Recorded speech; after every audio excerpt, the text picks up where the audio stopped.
fix your sleep, optimize your diet, hack your productivity, heal your trauma, manifest your destiny. There is a multi-billion-dollar industry whose entire business model depends on one simple idea that you are not enough, that you are broken, and they have the fix.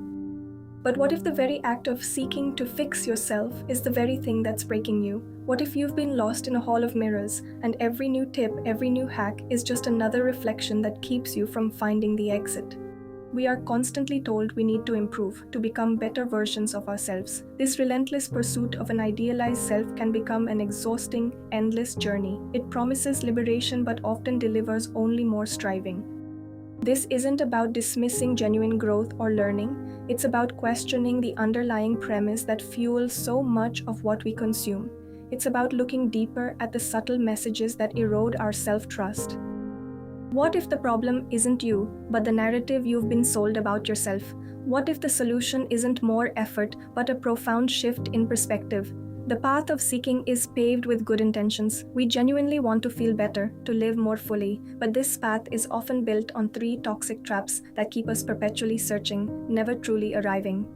Self-help has sold you on the idea that you are a machine to be optimized. Your life becomes a never-ending project. Every aspect of your existence is scrutinized, measured, and targeted for improvement. You track your sleep score, your steps, your calories, your mood, your daily affirmations.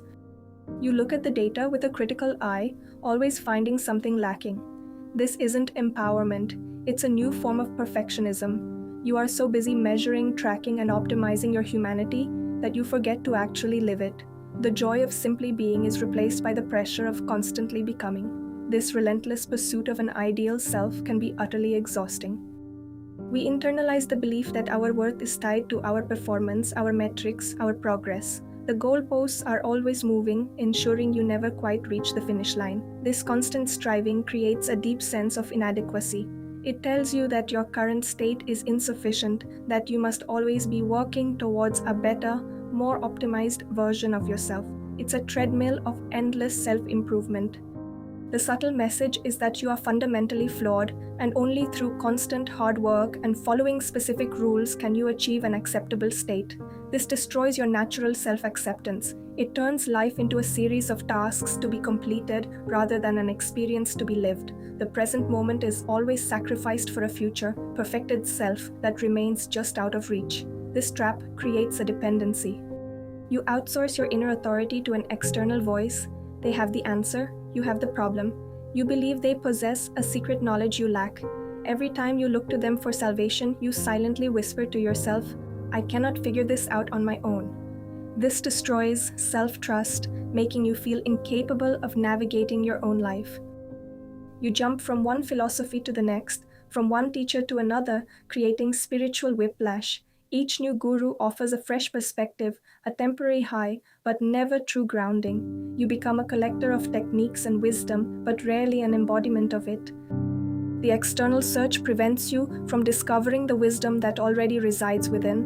This cycle keeps you in a state of perpetual seeking, always looking outside yourself for answers. It prevents you from developing your own perception and inner compass. The guru becomes a crutch, and when that crutch inevitably fails to provide all the answers, you simply seek another. This reinforces the belief that you are incomplete without external guidance. True growth comes from within, from trusting your own intuition and experience. This trap subtly teaches you to distrust that innate wisdom, keeping you reliant on others. The deepest human longing for peace, for meaning, for connection has been packaged, priced, and sold back to you. They sell you the disease and then the cure. They create anxiety about your anxiety. This turns a sacred inner journey into a consumer transaction. If you can't afford the masterclass, can you not afford to be enlightened? The price tag becomes a barrier to your own spiritual evolution. The promise of quick fixes and instant transformation is alluring, but it often bypasses the deep, slow work of genuine self-discovery. It reduces profound concepts to marketable sound bites. This commodification trivializes the very essence of what it means to be human. It suggests that inner peace is a product to be purchased rather than a state to be cultivated. It preys on our vulnerabilities, our fears, and our desires for a better life. It creates a sense of urgency and scarcity around something that is inherently abundant and accessible. The industry profits from your perceived brokenness, perpetuating the cycle of seeking and spending. It's a clever marketing strategy that keeps you coming back for more.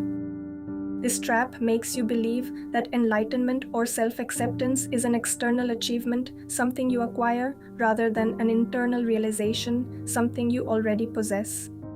So what is the way out? It's not to find the right guru or the right book. It's to end the search entirely. It's to shift from self-help to self-awareness. This shift is not about adding more to your plate. It's about subtraction, about letting go of what no longer serves you. It's about turning inward, not outward. The antidote lies in recognizing that the constant striving for improvement can be a distraction. It can prevent us from truly seeing and accepting ourselves as we are. It's about understanding that true transformation doesn't come from external fixes, but from an internal reorientation. It's a profound change in how you relate to yourself and your experience. This is a journey of unlearning, of shedding layers of conditioning and expectation. It's about rediscovering the inherent wisdom and wholeness that has always been within you. The path to freedom is not paved with more techniques, but with a radical acceptance of your present reality. It's about embracing the messy, imperfect, beautiful truth of who you are. Stop trying to do better. Start trying to be here. Instead of another hour of content consumption, try 10 minutes of sitting in silence. Just notice the thoughts, the feelings, without trying to change them. This is not a technique. It is the end of all techniques. It is the end of striving, the surrender to the present moment. It is simply allowing yourself to exist without agenda. Being is about presence, about experiencing life directly, rather than through the filter of constant evaluation. It's about reconnecting with your essential nature. This shift invites you to step off the treadmill of endless activity and simply rest in awareness. It's a radical act of self-compassion in a world that demands constant productivity. It's in the quiet moments, when you are not trying to fix or improve anything, that true insights often emerge. This is where you begin to hear your own inner voice. Embrace the stillness. Allow yourself to simply be, without judgment or expectation. This is where genuine self-acceptance begins to blossom. Turn every teaching back on itself. When a guru says, "You must do this," ask yourself, who is the I that needs to do this? What is the fear that makes me believe him? Reclaim your authority. Your own inner voice is the only guru you will ever need.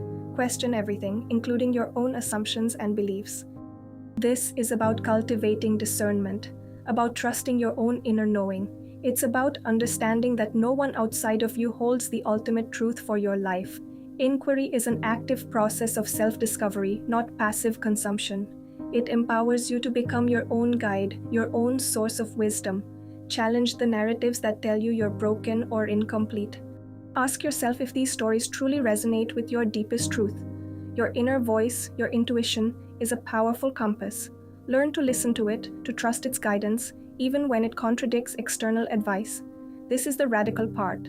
The sense that you are broken is itself the problem. What if the goal wasn't to become a better version of yourself, but to discover that who you are right now, flaws, anxieties, and all, is already and always whole? This is the essence of non-duality.